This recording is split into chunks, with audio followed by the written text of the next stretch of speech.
The champagne glass hit the table harder than it needed to, and every head at the pre-wedding family dinner turned toward Vanessa, one of Simone's bridesmaids. She was standing now, one hand on her hip, the other pointing at me like I was something she'd scraped off her shoe. The private dining room at Morton's Steakhouse went quiet except for the low jazz playing through hidden speakers, and I could feel my fiancé's hand tighten around mine under the white tablecloth.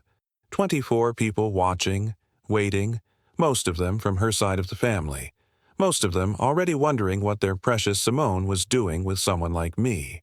"I'm just saying what everyone's thinking," Vanessa continued, her voice carrying that particular pitch of alcohol-fueled confidence. "How exactly are you planning to provide for her, Johnny? You work at a hardware store?" She said it like I cleaned sewers, like the smell of honest work was something that offended her. I watched her mother, Mrs. Patterson, shift in her seat, not disagreeing, just uncomfortable that someone had said it out loud. Simone's father kept cutting his steak, methodical, like nothing was happening, but his jaw was tight. My name is Johnny, and this is my revenge story. But before we continue, please subscribe, like, and leave a comment with the city you're watching from. It really helps me bring you more stories. I'd met Vanessa twice before this. Once at Simone's birthday party, where she'd sized me up in about 3 seconds and decided I wasn't worth conversation. The second time at a Sunday brunch where she'd asked what kind of car I drove, and when I said a 10-year-old Accord, she'd actually laughed. Not a polite laugh, a real one. Now here she was, 3 glasses deep into her father's wine collection, finally saying what had been sitting in her throat for months. The other bridesmaids were staring at their plates, and I understood then that this wasn't spontaneous. This had been discussed, in group chats, over mimosas, in bathroom stalls at the wedding venue.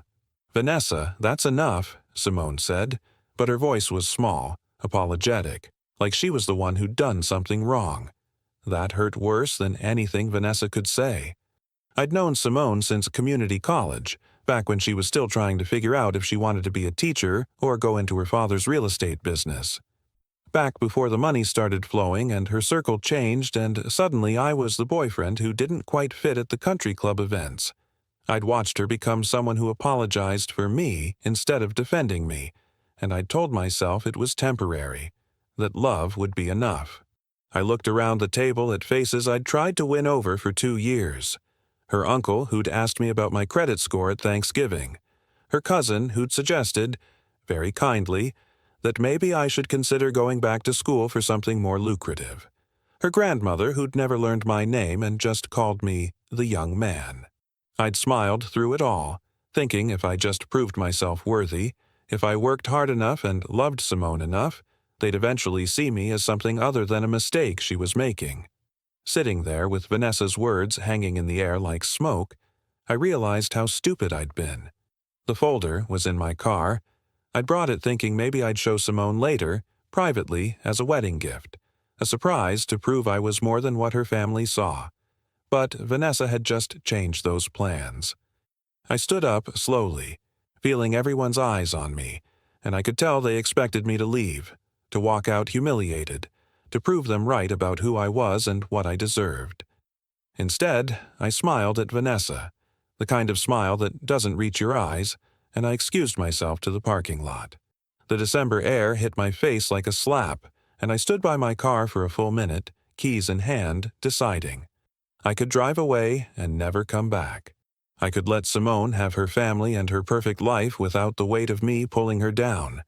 But then I thought about every condescending comment, every dismissive look, every time they'd treated me like I was temporary, like I was something she'd outgrow. I opened the trunk and pulled out the manila envelope I'd been carrying for 3 weeks, the one I'd gotten from my lawyer, the one that contained everything they thought I'd never have. When I walked back into that dining room, the conversation had moved on, forced and uncomfortable, everyone pretending the last 10 minutes hadn't happened. I didn't sit down. I walked straight to where Vanessa was holding court, set the envelope on the table in front of her, and slid it across the white linen until it stopped at her plate. She looked at it, then at me, confusion replacing the smugness in her eyes.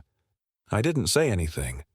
I just stood there and waited while she opened it, while her face changed, while the color drained from her cheeks and she looked up at me like she was seeing a ghost. The first page was a property deed. Vanessa's hands shook as she read it, her lips moving silently over the words, and I watched her try to process what she was seeing. The second page was a portfolio statement. The third was a business license. By the fourth page, Simone's father had leaned over to look, and his expression went from irritation to shock so fast I almost laughed. Simone was pulling at my sleeve, asking me what was happening, but I kept my eyes on Vanessa, watching her world realign itself around a truth she hadn't prepared for. "This can't be real," Vanessa said finally, but her voice had lost all its edge. She looked at Mr. Patterson like she needed him to tell her it was fake, some kind of elaborate joke, but Mr. Patterson was reading the documents now with the attention of a man who knew exactly what he was looking at. He owned half the commercial properties in the city. He understood numbers. He understood what it meant when a hardware store employee had a net worth that rivaled most people at this table.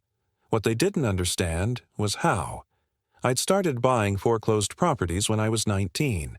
Small ones at first, houses in neighborhoods people had written off, places that needed work but had good bones.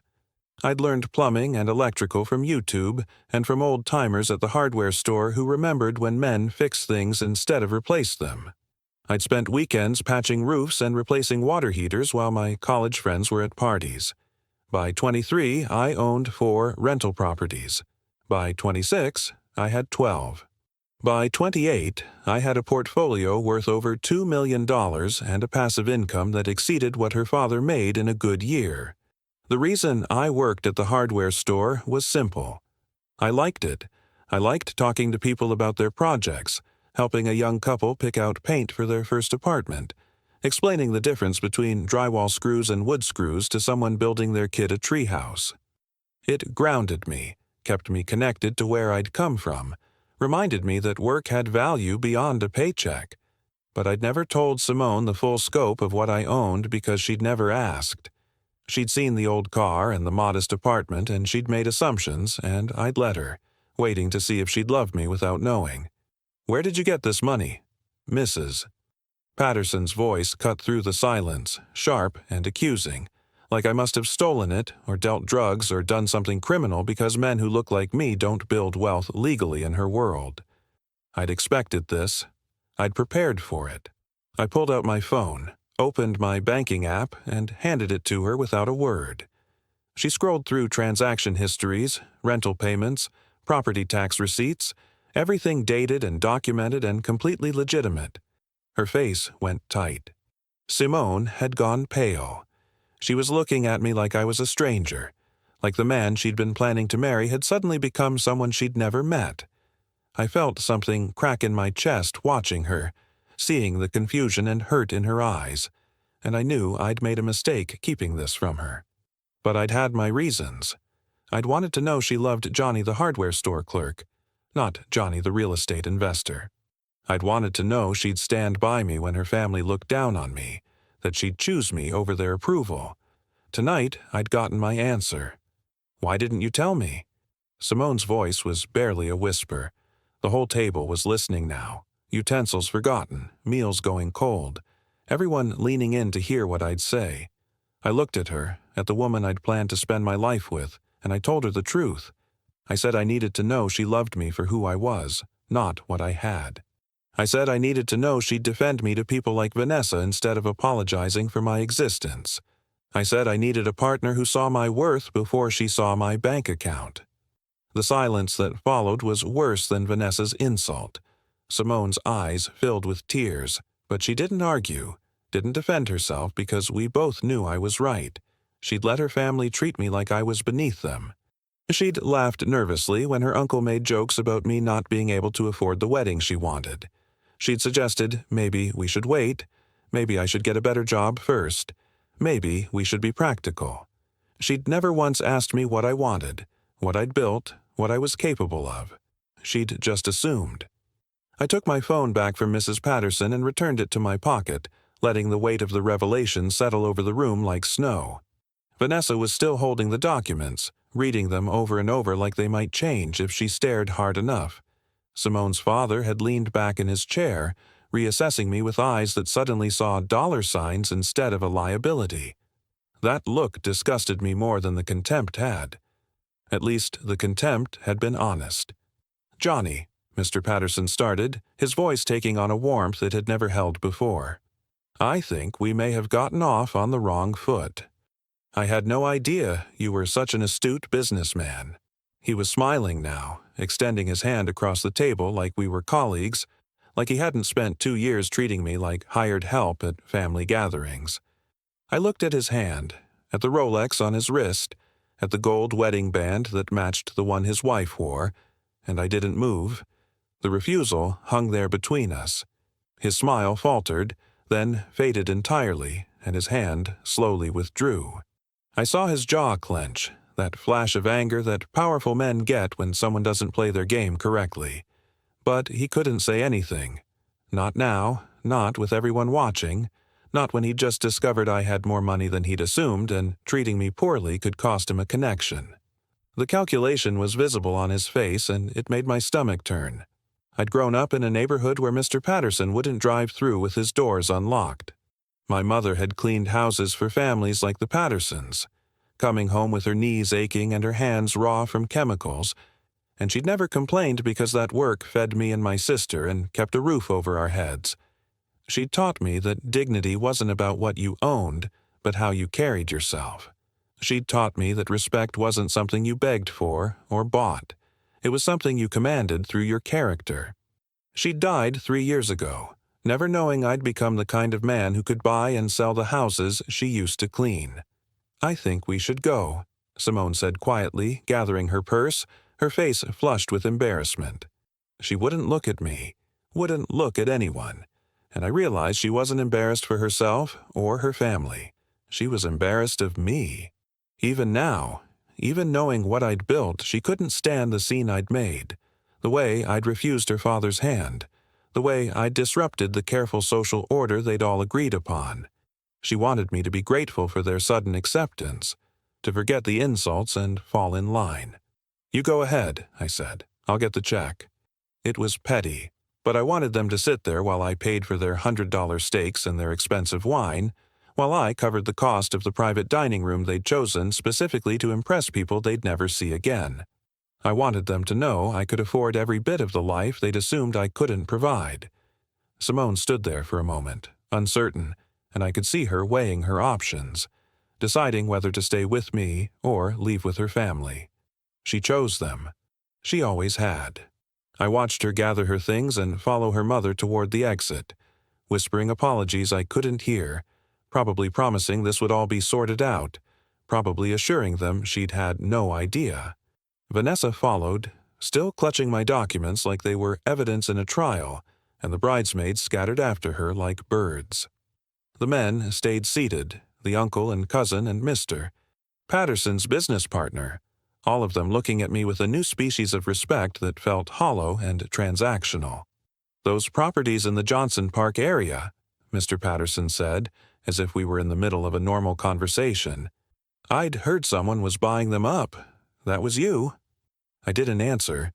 I caught the waiter's eye and asked for the check, and when he brought it on a small leather folder, I handed him my Amex without looking at the total. The uncle whistled low when he saw it was a black card. The cousin looked like he'd swallowed glass. While I waited for the receipt, I gathered the documents Vanessa had left scattered on the table, each one a piece of the life I'd built in silence while they judged me.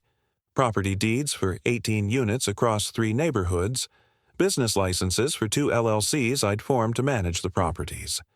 A letter from my attorney confirming my position as sole owner of Webb Properties Group. Bank statements showing liquid assets most people spend their whole lives dreaming about. I slid them back into the envelope carefully, methodically, and I felt the eyes of every man at that table watching my hands like they were seeing me for the first time. The waiter returned with my card and a receipt for $4,317. I added a $500 tip, signed it clearly, and stood up. Nobody tried to stop me as I walked toward the exit, but I felt their stares like heat on my back. The valet brought my Accord around, and I could see him trying to reconcile the car with the black card, with the man who'd just paid enough for dinner to cover most people's monthly rent. I tipped him $100 and drove away from Morton's without looking back.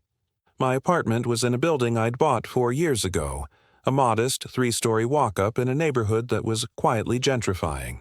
I lived in a 1-bedroom on the 2nd floor that I could have afforded to renovate into something impressive, but I'd kept it simple. Functional furniture, clean walls, books on shelves I'd built myself. The only luxury I allowed was a sound system that cost more than my car because music was the thing that kept me sane during the years I'd worked 2 jobs and studied real estate law at night. I poured myself 2 fingers of bourbon and sat in the dark, listening to Miles Davis and thinking about my mother. She would have liked Simone at first, liked her smile and her education and the way she talked about wanting to make a difference teaching kids. But she would have seen through the family immediately. She'd spent too many years watching wealthy people treat her like furniture to miss the signs. She would have pulled me aside after that first dinner and told me to be careful, told me that people who measure worth in dollars don't know how to value anything that can't be spent. My phone started buzzing around midnight. Texts from Simone, asking where I was, saying we needed to talk, saying her family was upset and confused. I read them all and responded to none. Then came the calls, one after another, until I turned the phone face down and let them go to voicemail. I knew what she wanted. She wanted me to explain why I'd hidden the money, to apologize for embarrassing her, to make peace with her family now that they knew I was acceptable. She wanted me to pretend the last 2 years of subtle humiliation hadn't happened. What she didn't understand was that the money wasn't the point. I'd met men like her father before, watched them switch from dismissive to friendly the moment they learned someone had value to offer. I'd been in rooms where my ideas were ignored until someone repeated them in a lighter skin or a better suit. I'd learned that some people's respect was conditional, transactional, worthless. What I'd wanted from Simone was different. I'd wanted her to see me when I had nothing impressive to offer, to love me before she knew about the properties or the portfolio or the business licenses. The bourbon burned going down, warm and bitter. I thought about the way she'd looked at me tonight, the confusion and hurt in her eyes when I'd called her out for not defending me.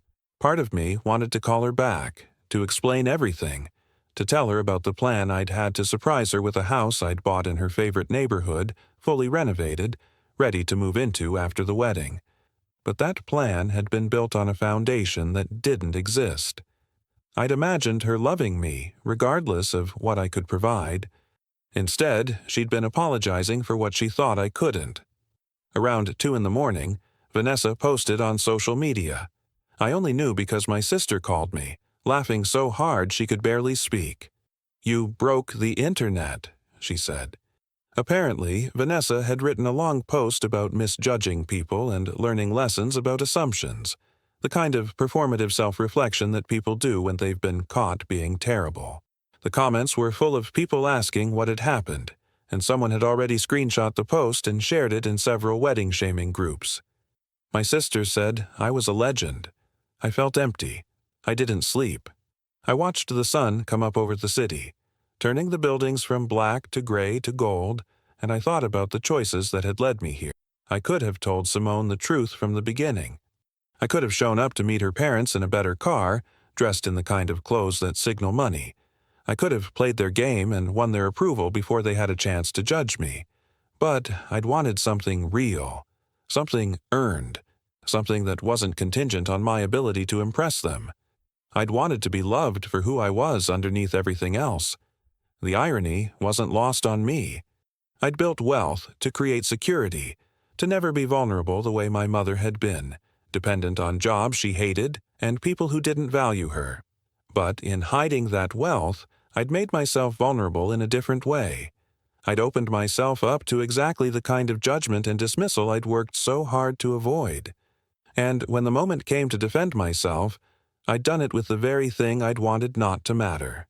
I'd proven my worth with my bank account, validating their belief that money was what made a man valuable. The wedding was supposed to be in 3 weeks. Saturday afternoon at the Botanical Gardens, reception at the country club, honeymoon in Aruba that Simone's parents were paying for as a gift. She'd had everything planned for 8 months, picked out centerpieces and made seating charts and agonized over whether to do a plated dinner or a buffet.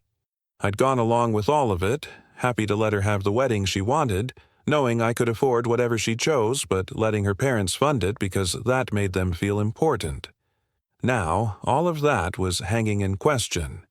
Simone showed up at my apartment Sunday morning without calling first. I heard her knock and knew immediately who it was from the rhythm. 3 soft taps followed by 2 harder ones, the pattern she'd always used. I considered not answering, but that felt cowardly, so I opened the door and let her in. She looked exhausted, like she'd been crying or hadn't slept or both. She was wearing the Northwestern sweatshirt she'd stolen from my closet months ago, and seeing her in it hurt in a way I hadn't expected. "Why didn't you tell me?" It was the same question from last night, but quieter now, more personal. We were alone in my small living room with its second-hand couch and the painting my sister had made me. No audience to perform for, no family watching our every move. I offered her coffee and she shook her head, so I poured myself a cup and leaned against the kitchen counter, keeping distance between us. The answer she wanted was complicated, layered with years of watching her family treat service workers like they were invisible, and poor people like they were stupid. "I wanted you to love me without knowing," I said finally. "I wanted to be enough as just Johnny, the guy from the hardware store, the guy who grew up in the houses your mother wouldn't drive through." She flinched at that, but I kept going. "I wanted you to defend me to Vanessa when she made those comments about my car. I wanted you to tell your uncle that my worth wasn't determined by my credit score. I wanted a partner who saw me before she saw my tax returns." She was quiet for a long time, staring at her hands, processing. When she looked up, her eyes were red but dry. "That's not fair," she said. "You lied to me for 2 years. You let me worry about money, let my parents pay for everything, let me think we'd have to struggle. You made me feel like I had to choose between you and the life I'd grown up with." Her voice broke on that last part, and I realized she'd been having a different conversation with herself this whole time, one where she was the victim of my deception. "I never asked you to choose," I said. "I asked you to stand with me. There's a difference." I set my coffee down because my hands were starting to shake and I didn't want her to see. "Your family treated me like I was temporary, like I was a phase you'd grow out of, and you let them. You laughed when they made jokes about me not being able to afford your lifestyle. You apologized for bringing me to events. You acted like loving me was something you had to justify. Because you never gave me anything to defend you with," she shot back. And there it was, the truth we'd both been dancing around. If I'd known about the properties, about the money, I could have told them you were successful. I could have made them see you differently. She didn't understand that she'd just proven my point, that she'd just admitted the only defense she could imagine was financial. She couldn't defend my character or my work ethic or my intelligence. She needed a net worth to make me acceptable. The coffee was getting cold in my hand. Outside, I could hear the neighborhood coming alive, kids playing in the courtyard, someone's radio playing old Motown, the normal sounds of a Sunday morning. Inside my apartment, the woman I'd planned to marry was realizing we'd never wanted the same thing. She'd wanted security and status and a husband her family approved of. I'd wanted a partner who'd choose me over her family's approval. Neither of us was wrong exactly, but we were incompatible in a way that money couldn't fix. "What happens now?" she asked. Her voice was small, defeated, and I felt a wave of sadness wash over me because I'd loved her, really loved her, and this wasn't how I'd imagined us ending. I'd imagined growing old together, building something real, creating a family that valued character over capital. But that fantasy required a version of Simone that didn't exist, or maybe it required a version of her family's influence that couldn't be overcome. Either way, we'd arrived at a moment that felt inevitable in retrospect. "I think you know," I said gently. "I think you knew last night when you left with them instead of staying with me. I think you knew every time you apologized for me to people whose opinion shouldn't matter more than your own."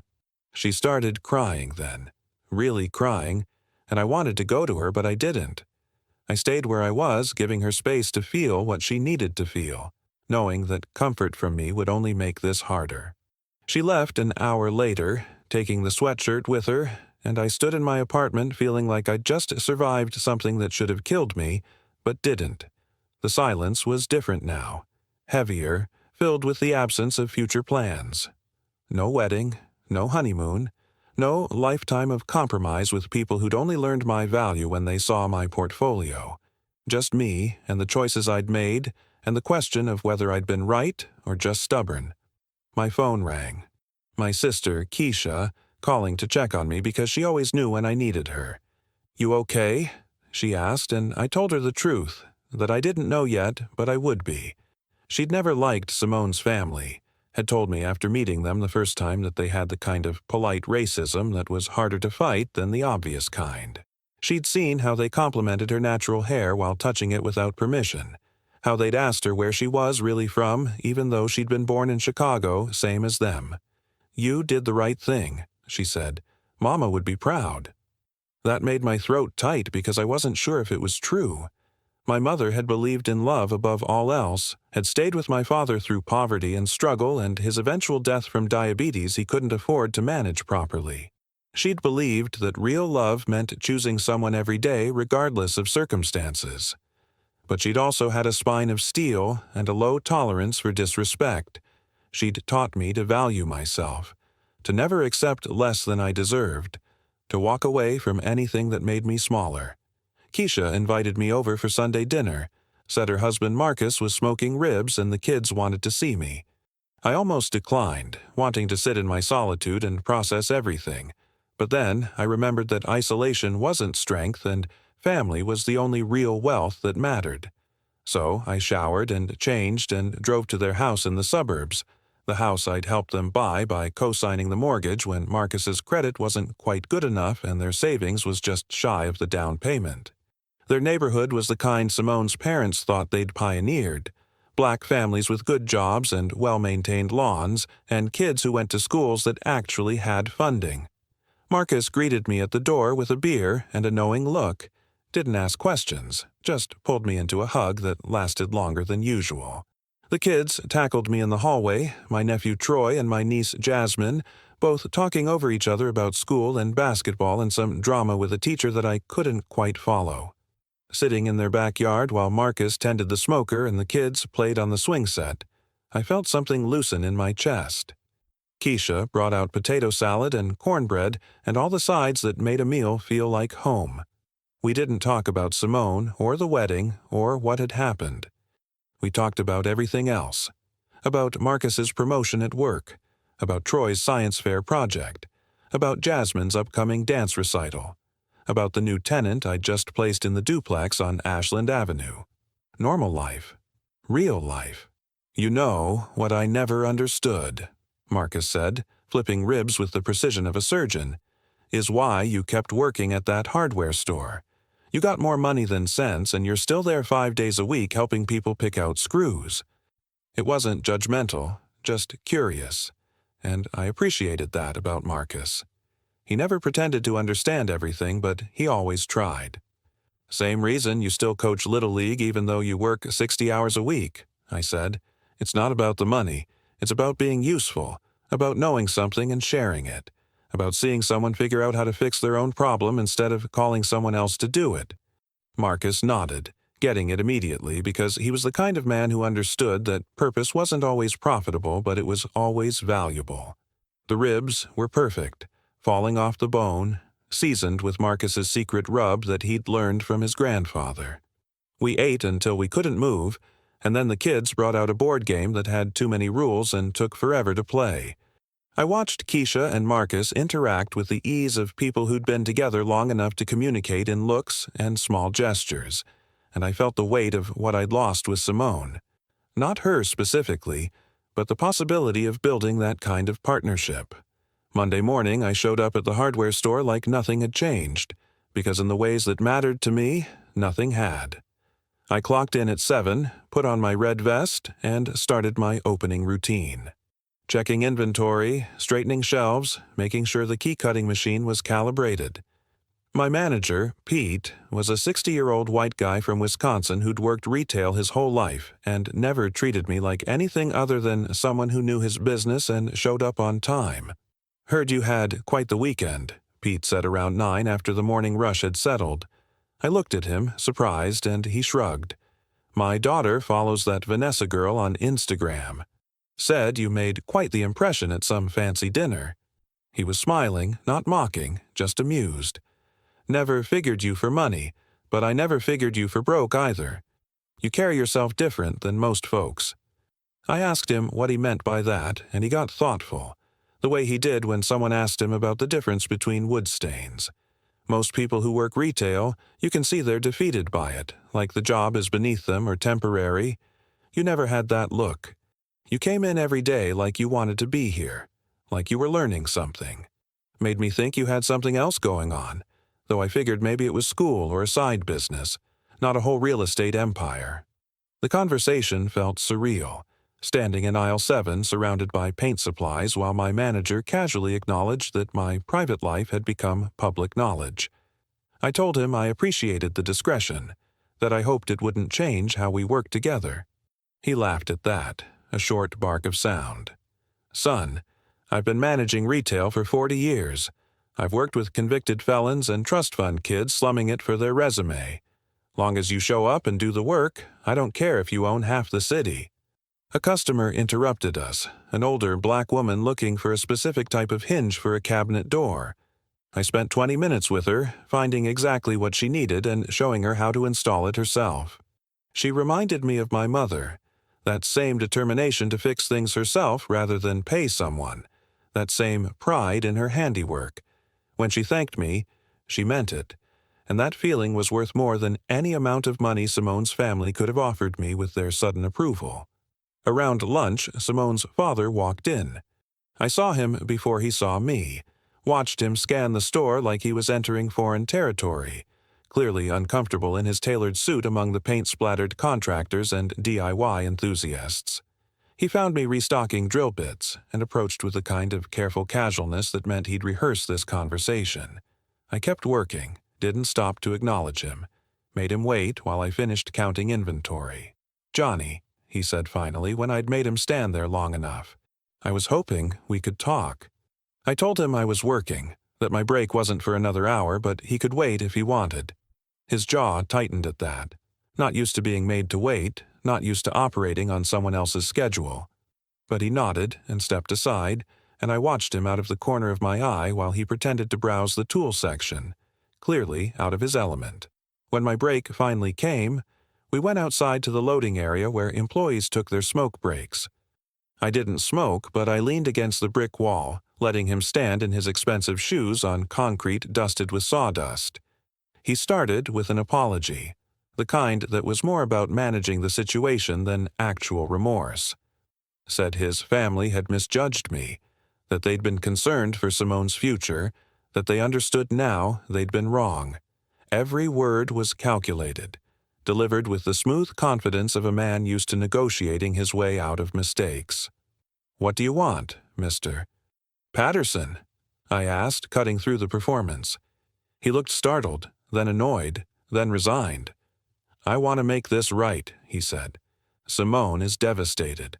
The wedding is planned. Our families are invested. I think we got off on the wrong foot, and I'd like to start over, man to man, businessman to businessman." And there it was, the real reason for his visit. Not love for his daughter or concern for her happiness, but embarrassment at the situation and the social fallout of a canceled wedding. I let Mr. Patterson stand there in his discomfort, watching him shift his weight from foot to foot like a man unused to having his offers examined before acceptance. Behind us, a delivery truck was backing up to the loading dock, its warning beeps punctuating the silence between us. I thought about my mother again, about how she'd taught me that respect wasn't something you could apologize your way back into, that some doors, once closed, should stay that way. "With all respect, sir," I said, and I meant the "sir" to sting, to remind him that his age didn't automatically command my deference. "I'm not interested in starting over. What your family showed me over 2 years wasn't a misunderstanding. It was who you are. The only thing that's changed is what you know about my bank account, and that's exactly the problem." His face went tight at that, a flush creeping up his neck that told me I'd hit something true. He tried a different approach, talking about Simone, about how much she loved me, about how mistakes were made on both sides. I stopped him there, told him that if his daughter loved me, she could tell me herself without sending her father to negotiate like I was a business deal gone wrong. Told him that real love didn't need mediators or apologies from third parties. Told him that the wedding was off not because of money or pride, but because I'd finally seen clearly what I'd been trying not to see for months. "You're making a mistake," he said, and his voice had gone cold, the warmth and conciliation evaporating now that he realized I wasn't going to cooperate. "My daughter is a catch. She's educated, beautiful, from a good family. Men would line up for the opportunity you're throwing away." I almost laughed at that, at the transactional way he spoke about his own child, reducing her to a list of assets like she was a property he was trying to sell. "Then I'm sure she'll find someone who values those things," I said.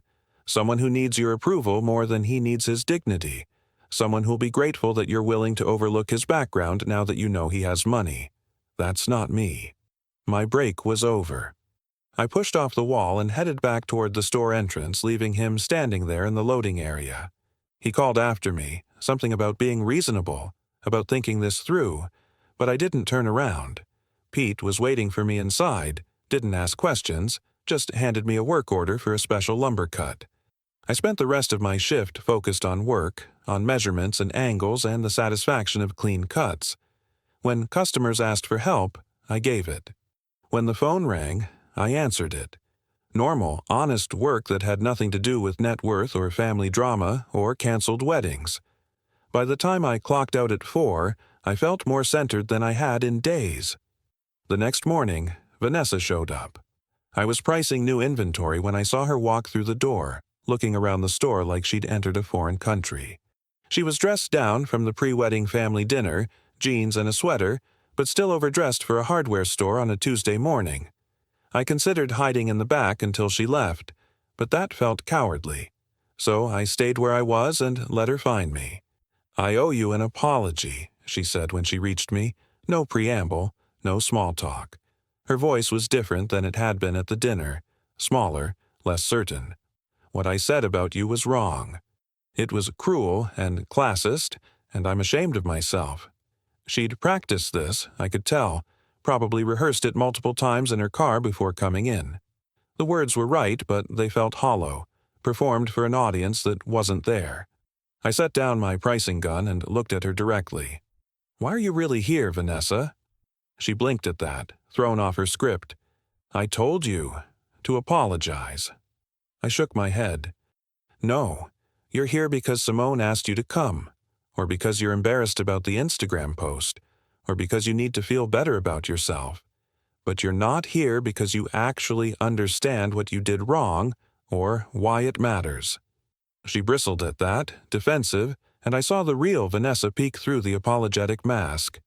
"I said I was sorry. I don't know what else you want from me." And that was the problem, wasn't it?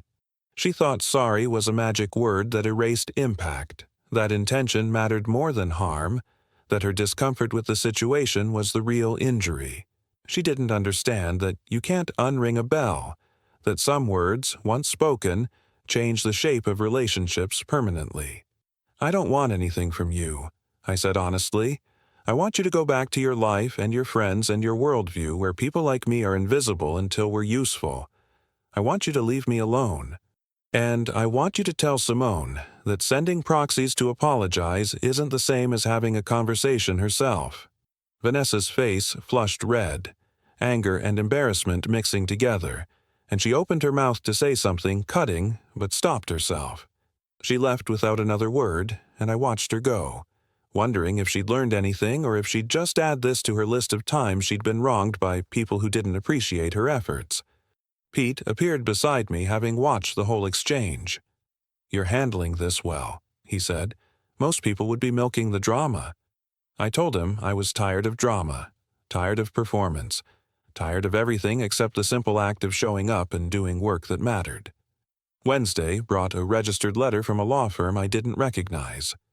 Inside was a notice that Simone's family intended to sue me for costs associated with the canceled wedding, claiming I'd entered into the engagement fraudulently by misrepresenting my financial status. I read it twice, almost impressed by the audacity. They were actually arguing that honesty about my wealth was a legal requirement, that somehow I'd violated a contract by not disclosing my portfolio to her parents. I called my attorney, a sharp woman named Patricia who'd helped me structure my LLCs and navigate property law. She read the letter over the phone and laughed, actually laughed. "This won't go anywhere," she said. "They're just trying to intimidate you or maybe create leverage to force you back to the table. Want me to respond?" I told her yes, and to make it clear that any costs I'd agreed to cover for the wedding, I'd still cover, but their attempt to claim fraud was insulting and baseless. That afternoon, 3 different friends of Simone's reached out to me on social media, all with basically the same message. They'd heard my side, understood I'd been treated poorly, wanted to tell me that Simone was heartbroken and maybe I should give her another chance. It was coordinated, obviously, a campaign orchestrated by someone who still thought this situation could be managed through social pressure. I blocked all 3 accounts and made my profile private. The weekend came and I drove out to check on my properties, something I did twice a month to make sure everything was maintained properly. I had good tenants in most units, people who paid on time and treated the places like homes instead of temporary stops. Mrs. Chen in the duplex on Ashland had planted flowers in the front yard, transforming the patch of dirt into something beautiful. The young couple in the bungalow on Princeton had painted the shutters without asking, and it looked better than I could have planned. At the 4-unit building on Halstead, I found one of my tenants, a guy named Jerome, trying to fix a leaky pipe under his kitchen sink. He looked up when I knocked, embarrassed to be caught trying to DIY instead of calling for maintenance. I grabbed my toolbox from the car and helped him, showing him the proper way to tighten the connection and replace the worn washer. We talked while we worked, about his job driving for the CTA, about his daughter starting college next year, about the neighborhood changing around us. "You're different than most landlords," Jerome said as we cleaned up. "Most of them you never see, just get an email address and a rent portal. You actually care about these places." I told him I'd lived in apartments where the landlord never fixed anything, where calling about problems meant being ignored or blamed or threatened with eviction. I told him I remembered what it felt like to be powerless in your own home. He nodded, understanding, and offered me a beer from his fridge. We sat on his small balcony drinking cheap beer and watching the street below, kids playing basketball with a milk crate nailed to a pole, old men sitting on stoops arguing about politics, life happening in all its messy reality. This was the world Simone's family drove through with their doors locked. This was the world they thought I needed to escape from to be successful. But sitting there with Jerome, watching the community I'd chosen to invest in, I felt more successful than any country club membership could have made me. "You got a good thing here," Jerome said. "Don't let nobody make you feel like it ain't enough."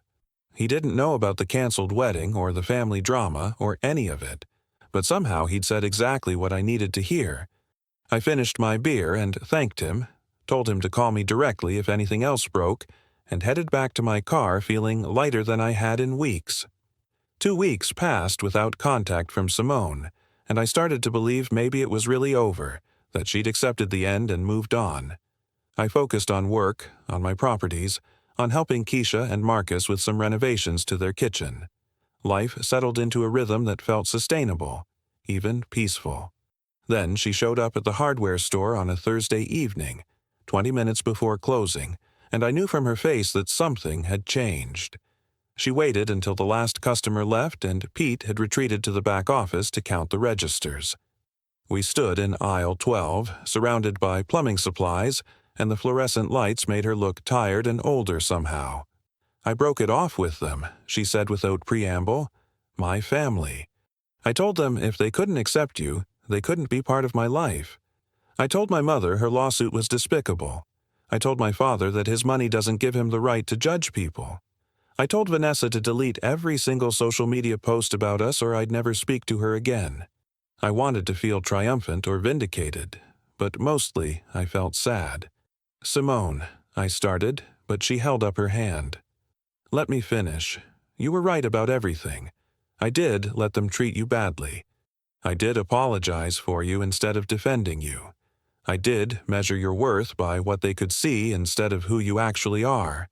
And I'm sorry. I'm so deeply sorry."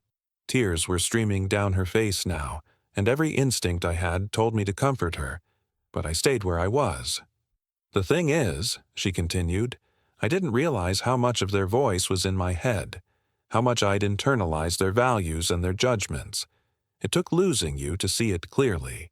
It took sitting with my mother while she drafted that lawsuit to understand how toxic they are. It took watching my father try to buy you back like you were a business asset to realize he's never actually loved anything he can't control." She was shaking now, from emotion or cold or both. "What do you want from me?" I asked, and my voice came out gentler than I'd intended. She wiped her face with the sleeve of her coat. "I want another chance.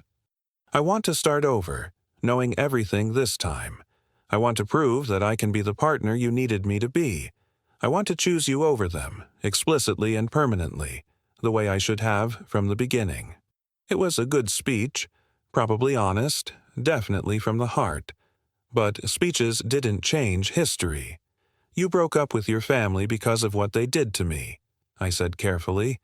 "But the question is, would you have defended me if I'd never shown them the envelope? If they'd never known about the money, would you still be standing here?" She opened her mouth to answer and then closed it again, really thinking about it, and I respected her enough in that moment to be grateful she didn't lie. "I don't know," she admitted finally. "I want to say yes. I want to believe I would have eventually found my spine and stood up to them. But honestly, I don't know. Maybe I needed to see their hypocrisy that clearly. Maybe I needed to lose you to understand what I was losing. That's not noble or romantic. It's just true. The honesty was something, at least. More than she'd given me in 2 years of dating." We stood there in the silence of the empty store, the hum of the refrigeration units in the garden section. The only sound. I thought about what my mother used to say, that people can change but only if they really want to, only if they're willing to do the hard work of examining their assumptions and dismantling their conditioning. I thought about Simone at Sunday dinners with Keisha and Marcus, how she'd been warm and engaged when it was just us, but different, smaller, when her own family was around. "I need time," I said finally. "I need to know that this isn't just you rebelling against your parents or feeling guilty about what happened. I need to know that you've really changed, not just your mind, but your values. And I need to know that I can trust you to choose me even when it's hard, even when they come back with apologies and promises, even when standing with me means standing alone." She nodded, crying again, but quieter now, accepting. Simone left her number on a piece of paper torn from her planner, told me to call when I was ready, and walked out into the cold evening. I locked up the store and drove home in silence. No music, just the sound of traffic and my own thoughts. When I got to my apartment, I found myself pulling out the box I kept under my bed, the one with photos of my mother and letters she'd written me during her last year. I needed her wisdom, even secondhand. There was one letter in particular I'd read dozens of times, written 3 months before she died. In it, she talked about forgiveness, about how it wasn't something you gave to make the other person feel better, but something you chose for your own freedom. She wrote that holding on to anger was like drinking poison and expecting the other person to die, that real strength was in deciding what you'd carry forward and what you'd set down. But she also wrote that forgiveness didn't mean reconciliation, that you could release the anger without reopening the door. I thought about that distinction, about whether I wanted Simone back or just wanted to stop being angry. The two weren't the same thing. I'd spent 2 years building a relationship with someone who'd never quite seen me fully, and that wasn't entirely her fault.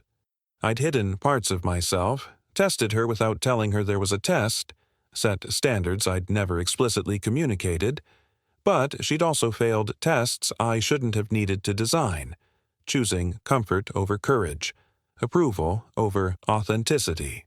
Friday night, Keisha called to check in.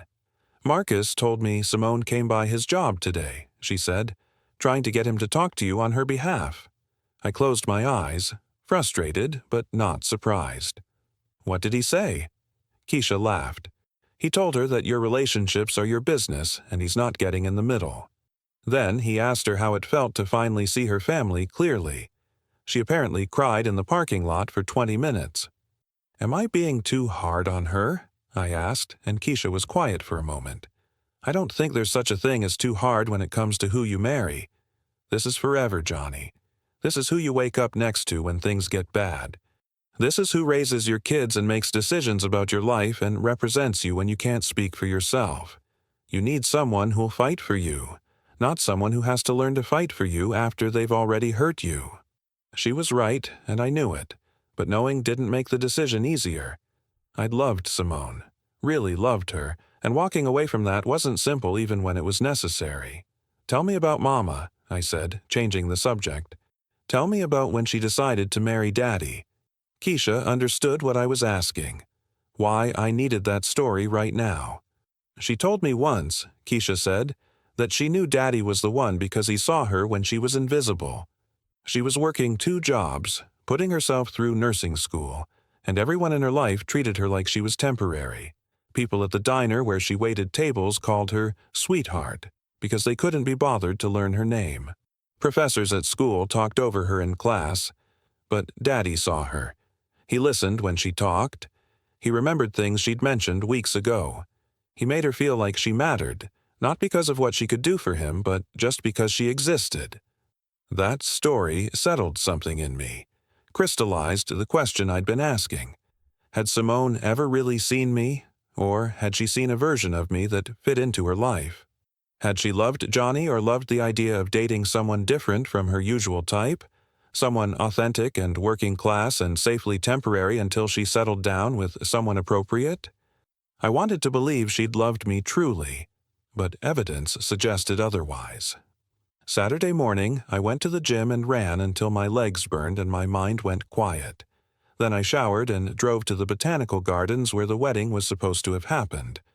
The event coordinator was there, a kind woman named Rachel who'd worked with Simone on all the planning. She looked surprised to see me, then sympathetic. I heard what happened, she said. I'm sorry. You two seemed happy. We walked through the garden together, Rachel showing me the space they'd reserved, the arch where we would have stood, the reception area with its view of the Japanese gardens. It was beautiful, exactly what Simone had wanted, and I felt a pang of loss for the future we'd planned. She called yesterday, Rachel said quietly, asking if there was any way to salvage the booking, if maybe we could postpone instead of cancel. I told her I'd need to hear from you first.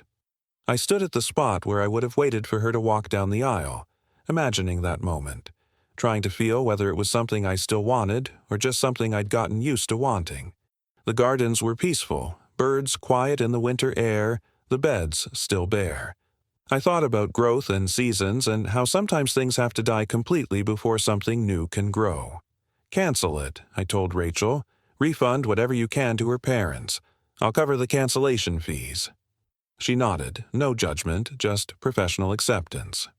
For what it's worth, she said as we walked back to the parking lot, in 20 years of doing this job, I've learned that the couples who make it are the ones who choose each other over everything else, every single time. Not just once in a grand gesture, but in 1,000 small moments. If you didn't feel that from her, you were right to walk away. I drove to my property on Ashland, let myself into the vacant unit I'd been renovating, and spent the afternoon doing physical work. Sanding floors, painting walls, replacing light fixtures. Simple, productive labor that had clear results and required no emotional processing. By the time the sun started to set, I'd transformed the space from rough to refined, and my body ached in the good way that came from honest work. My phone buzzed with a text from Simone. Just checking in. No pressure. Just wanted you to know I'm thinking about you. It was casual, respectful of boundaries, exactly what I'd asked for. But something about it felt wrong. Calculated. Like she was following a strategy instead of speaking from her heart. Or maybe I was being unfair, reading manipulation into simple kindness. I was too tired to tell the difference. That night, I sat in my apartment and made a list, the kind of practical analysis I'd learned from years of evaluating properties. On one side, everything I'd loved about Simone. Her laugh, the way she'd curl up next to me on the couch and read while I watched basketball. Her passion for teaching, her optimism about people and possibility. The way she'd supported my sister through a rough patch when they barely knew each other. On the other side, everything that concerned me. Her inability to stand up to her family. Her embarrassment about my background. Her relief when she learned about the money. Her silence during 2 years of subtle disrespect. The second list was longer, and that told me everything I needed to know. Love wasn't enough by itself. Love needed respect and partnership and shared values to survive. Love needed someone who'd fight for you and with you, not someone who needed to lose you to learn your value. I crumpled the paper and threw it away, decision made, and felt something like peace settle over me. Sunday, I called Simone and asked her to meet me. Neutral ground, a coffee shop in a neighborhood neither of us frequented. She arrived early, nervous, hopeful, and I hated that I was about to hurt her but knew it was necessary. We sat outside despite the cold, both of us in heavy coats, steam rising from our cups into the morning air. "I've thought about everything you said," I started, and I watched hope bloom on her face and knew I needed to cut this quick and clean. "And I believe you're sincere about changing. I believe you've learned something from this. But I can't be the person you learn it with. I can't be the relationship you practice new skills on. I need a partner who already knows how to choose me, who doesn't need a dramatic revelation to understand my worth." The hope died slowly, replaced by understanding and grief. "That's fair," she said, and her voice only shook a little. "I wish I'd been that person from the start. I wish I hadn't needed to lose you to see clearly. But I understand." We sat in silence for a while, both of us crying quietly, mourning not just what we'd had, but what we'd never quite managed to build. We said goodbye in that coffee shop parking lot, and it felt final in a way the pre-wedding dinner hadn't. This was closure, chosen and mutual, the kind of ending that hurt but healed. I watched her drive away and felt the weight of 2 years lift off my shoulders, heavy and light at the same time. I went home and slept for 12 hours straight, dreamless and deep, my body finally releasing the tension it had been holding. Monday at work, Pete pulled me aside during my break. "Corporate's been asking about you," he said, and my stomach dropped, worried that all the drama had finally affected my job. "They want to know if you'd be interested in a district manager position. Apparently, someone looked into your background, saw the business degree and the property management experience, and figured you might want to move up." I stared at him, processing. "I told them you probably weren't interested," Pete continued. "Told them you seemed happy doing what you're doing. But I wanted to let you know in case I was wrong." I thanked him and said I'd think about it, but I already knew my answer. The hardware store wasn't my career, it was my choice, and management would take me away from the floor, from the customers, from the hands-on work that kept me grounded. Some people would call that stupid, leaving money on the table. I called it knowing myself. That week, I started teaching a class at the community college, real estate investing for beginners, Thursday nights, for people who'd grown up like me and didn't know that wealth was something they could build themselves. The first class had 15 students, mostly young, mostly black and brown, all of them hungry for information that had been kept from them by a system that preferred they stay renters and workers instead of owners and investors. I taught them about credit scores and mortgage pre-approval and how to read property listings. I taught them about neighborhoods to watch and red flags to avoid, and how to calculate cash flow. I taught them that owning property wasn't magic or luck but information and discipline and patience. Several of them had questions that went beyond the curriculum, about dealing with discrimination from real estate agents, about navigating systems designed to exclude them, about building wealth in a world that didn't want them to have any. After class, a young woman named Tamika approached me. She was 23, working 2 jobs, taking care of her grandmother, and somehow still managing to save money every month. She wanted to know if what I was teaching was really possible for someone like her, someone without connections or family money or any kind of safety net. I looked at her and saw myself at that age, scared but determined, tired but relentless. "It's possible," I told her. "It's hard and slow and sometimes discouraging, but it's possible."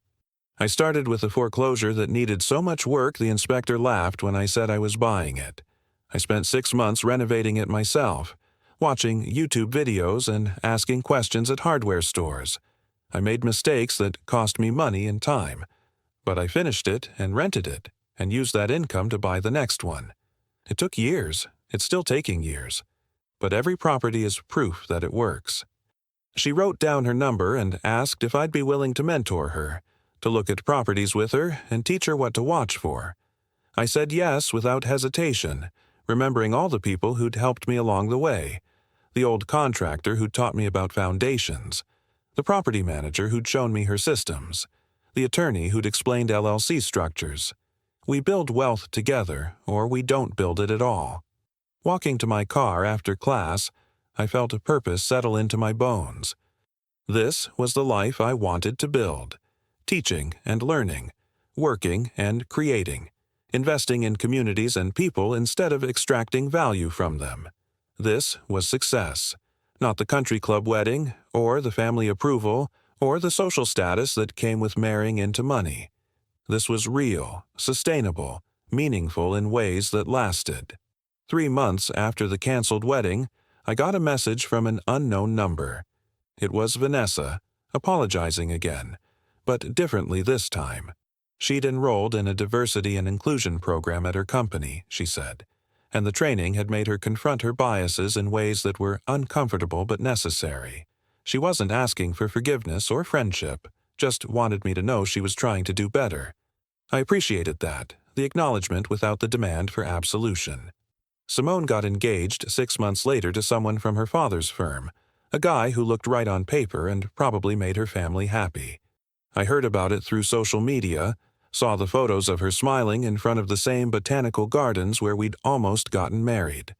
I felt nothing but hope for her, genuine hope that she'd found someone who fit better into the life she wanted. We'd both moved on to where we belonged.